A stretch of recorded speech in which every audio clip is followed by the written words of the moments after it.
قرآن کریم کی ایک آیت مبارکہ کا ایک حصہ تلاوت کیا۔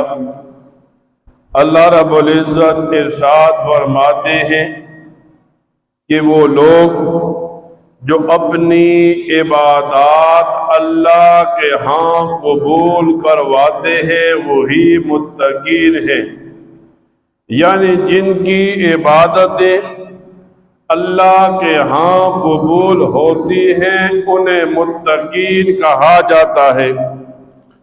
اور یوں آتا ہے قرآن کریم میں اولئک الذین نتقبل عنہم احسن ما عملوا، وہ لوگ جن کی عبادات کو قبول کیا جاتا ہے، یہ عبادتیں ان کی عمدہ عبادتیں ہیں۔ یعنی ایک مسلمان جب عبادت کرتا ہے تو وہ عبادت تب ہی صحیح فائدے والی ہوتی ہے جب اللہ کے ہاں وہ قبول ہو۔ یوں آتا ہے حدیث کی کتابوں میں لا تقبل صلاة احدکم اذا احدث حتی یتوضأ، کہ تمہاری نماز اس وقت قبول نہیں ہوتی جب تمہیں کوئی حدث لائق ہو جائے، ہاں یہاں تک کہ تم دوبارہ وضو کر لو۔ یعنی عبادت کے لیے پاک صاف باوضو ہونا بھی ایک مسلمان کے لیے لازم ہے۔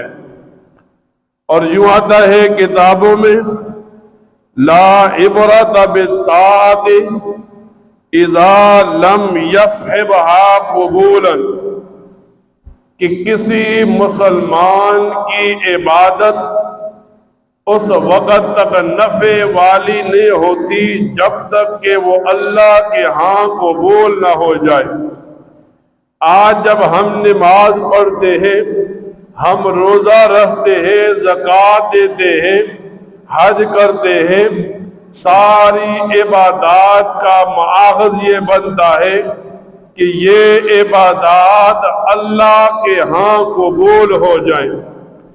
جیسے ہی کوئی عبادت اللہ کے ہاں قبول ہو گئی تو یہ عبادت ہمیں نفع دینے والی بن جاتی ہے۔ پھر کتابوں میں آتا ہے بندے کی عبادت قبول ہو یا بندے کی عبادت کو رد کر دیا جائے، کچھ نہ کچھ بندے کو محسوس ہوتا ہے۔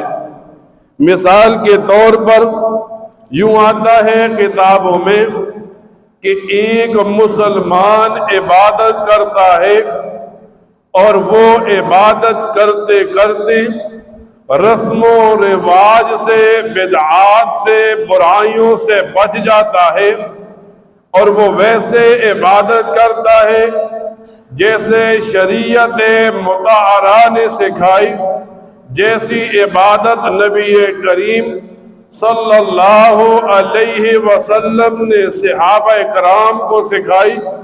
جب اس کی عبادت اس نہج پر آ جاتی ہے تو دل و دماغ اس بات کو قبول کر لیتے ہیں کہ یہ عبادت اللہ کے ہاں قبول ہو گئی، کہ اللہ تعالیٰ نے اس بندے کو رسومات سے، بدعات سے بچا لیا۔ فرماتے ہیں جب ایک مسلمان عبادت کرتا ہے اور اللہ کے ہاں اس کی عبادات قبول ہوتی ہے تو اللہ تعالیٰ اس بندے کے کھانے اور پینے کو پاکیزہ کر دیتا ہے۔ حدیث کی کتابوں میں آتا ہے یوں بندے کو بتایا گیا ایھا الناس ان اللہ طیب لا یقبل الا طیبا، کہ اللہ خود پاک ہے اور پاکیزہ کو ہی پسند کرتا ہے۔ اب ایک آدمی، ایک مسلمان ایک لقمہ حرام کا کھا لیتا ہے، ایک لقمہ حرام کا کھانے کی وجہ سے 40 دن تک اس کی کوئی عبادت اللہ کے ہاں قبول نہیں ہوتی۔ اور جب مسلمان کی عبادت اللہ کی بارگاہ میں قبول ہوئی تو اللہ تعالیٰ نے اس کے کھانے اور پینے کو پاک کر دیا۔ پھر آتا ہے کتابوں میں جب کوئی مسلمان عبادت کرے تو اس کی نیت خالص ہو۔ حدیث کی کتابوں میں یوں آتا ہے انما الاعمال بالنیات، کہ اعمال کا دار و مدار نیتوں پر ہوتا ہے۔ ہم نماز کے لیے کھڑے ہوں، اکیلے نماز پڑھے، ہم نماز کے لیے کھڑے ہوں، لوگوں کے اندر کھڑے ہو کر نماز پڑھے، ہماری نیت، ہماری سوچ، ہمارا وہم و گمان یہ ہو میں یہ عبادت اللہ کو راضی کرنے کے لیے کر رہا ہوں، یہ نہیں کہ اکیلے میں اور طریقے سے عبادت ہو، لوگوں میں ریاکاری کے ساتھ اور طریقے سے عبادت ہو۔ فرمایا ایک آدمی روزہ رکھتا ہے، اب لوگوں میں بھی اس کی وہی کیفیت ہو جو اس کی اکیلے پن میں کیفیت ہے کہ میرا یہ بھوکا پیاسا رہنا اللہ کی رضا کے لیے ہے۔ جب نیت خالص ہوتی چلی جائے گی تو دل و دماغ قبول کرتے جائیں گے کہ اس آدمی کی عبادت اللہ کے ہاں قبول ہو رہی ہے۔ پھر یوں آتا ہے کتابوں میں زیادت الاعمال والترقی فی الاحوال، جب آدمی کی عبادتیں اللہ کے ہاں قبول ہونا شروع ہوتی ہے تو اللہ تعالی اعمال میں احوال میں ترقیاں دیتا ہے۔ پہلے یہ آدمی 5 فرض نمازیں پڑھتا تھا، پھر اسے سنتیں پڑھنے کے لیے وقت ملنے لگا، پھر یہ سنتیں پڑھتا تھا، اسے نفل نمازوں کے لیے وقت ملنے لگا۔ یعنی اللہ تعالی جیسے جیسے خوش ہونے لگے، اس بندے کی عبادات میں زیادتیاں ہونے لگی۔ جب عبادات میں زیادتی ہونے لگی تو دل و دماغ یہ سوچ لے کہ اب اللہ اس کی عبادات سے راضی ہے، اس کی عبادات کو قبول فرما رہے ہیں۔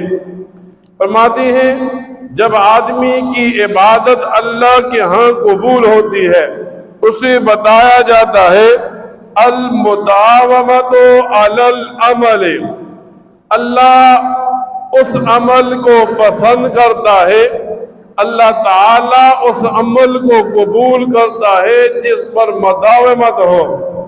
یہ نہیں کہ ایک آدمی ایک دن میں فرض نمازیں بھی پڑھنے کے لیے تیار ہوا، نفل پڑھتا ہے، قرآن کریم کی تلاوت کے لیے بیٹھ گیا، سارا دن عبادت کرتا رہا، دوسرے دن اسے فرض نمازوں کے لیے بھی وقت نہیں ملا، فرض نمازوں کے لیے بھی نہیں آیا، تو اب اس نے عمل کے اوپر مداومت چھوڑ دی، گویا کہ اس کا عمل اللہ کے ہاں قبول ہونے والا نہیں تھا۔